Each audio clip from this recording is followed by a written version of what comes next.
You prayed again last night. Same room. Same words. Same silence. You tried to focus. You tried to mean it.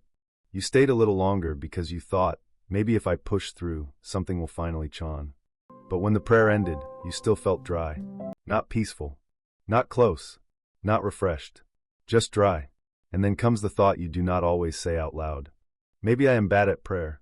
Maybe God is not listening. Maybe something is wrong with me. But what if the emptiness is not proof that God is gone? What if Jesus already explained why prayer can feel this way? In Matthew 6, Jesus does not begin by giving people better prayer words. He does not say, here is how to sound more spiritual. He does not say, here is how to impress God. He warns us about the opposite. He warns us that prayer can become performance. And the uncomfortable truth is this: performance can survive even in private. You can be alone in your room and still feel like you are auditioning for God. You can say the right words and still be trying to prove yourself. Prove that you are sincere enough. Prove that you are focused enough. Prove that you are faithful enough. Prove that you are spiritual enough. And that kind of prayer becomes exhausting. Not because prayer is empty, but because pretending is exhausting. So let's look at what Jesus actually says. In Matthew 6, Jesus says not to pray like the hypocrites. They love to stand and pray where they can be seen by others. That part is easy to understand. Most of us hear that and think, I am safe. I am not standing on a street corner. I am not trying to look holy in front of a crowd. But then Jesus goes deeper. He says, go into your room and shut the door. And pray to your Father who is in secret. Notice what Jesus does not say. He does not say, go into your room and perform better. He does not say, go into your room and become impressive. He says, pray to your Father. That word matters. Father. Not audience. Not judge. Not a distant power you have to convince. Father. And then Jesus gives the line that changes everything. Your Father sees in secret. The secret place is not where you become spiritual enough for God to notice you. The secret place is where you stop performing because He already sees you. He sees the prayer that sounds messy. He sees the prayer that comes out flat. He sees the prayer where you keep losing focus. He sees the prayer where all you can say is, God, I do not know what is wrong with me. Being seen can feel terrifying if you think God is grading you. But if God is Father, then being seen is healing. You do not have to hold the mask together in front of a Father who already knows what is underneath. Then Jesus talks about many words. He says not to heap up empty phrases as if many words make God listen. Jesus is not attacking long prayers. The issue is not length. The issue is trust. Some people think the words are what make God listen. If I say enough, maybe God will hear me. If I say it right, maybe God will care. If I sound humble enough, maybe God will answer. But Jesus cuts through that completely. Your Father knows what you need before you ask Him.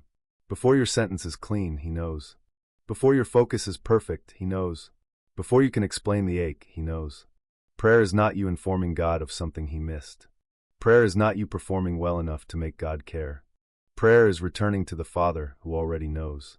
This is why dry prayer can feel so confusing. Sometimes we measure prayer by the wrong thing. Did I feel something? Was I focused the whole time? Did I say the right words? Did I leave feeling spiritual? But Jesus gives us a different measure. Did you come to the Father? Did you come without performing? Did you bring the real thing? Or only the version of yourself you think God wants to hear?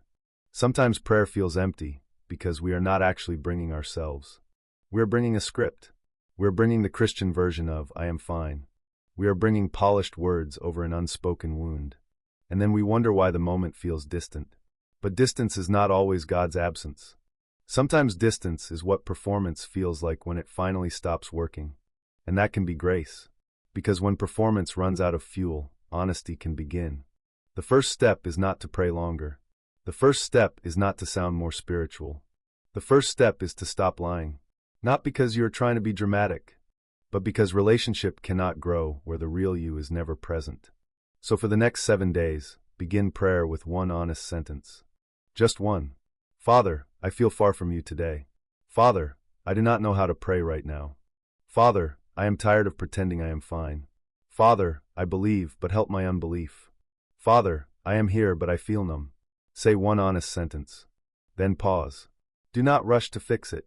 Do not immediately cover it with better language. Let that sentence sit in the room with God.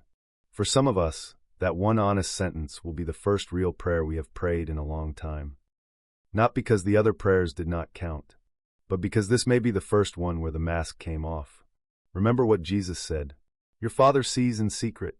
He is not waiting for you to impress him. He is not confused by your silence. He is not shocked by your dryness. He knows what you need before you ask. The point of prayer is not to drag God closer with better words. The point of prayer is to come back to the Father who is already near. So if prayer feels empty right now, do not assume God has left. Ask a different question. Have I been trying to perform closeness instead of receiving it? Have I been saying the words I think I should say instead of bringing the truth I actually have? Have I been trying to reach a Father who Jesus says already sees me? Dry prayer is not always failed prayer. Sometimes it is the place where performance finally dies. And when performance dies, prayer can become simple again.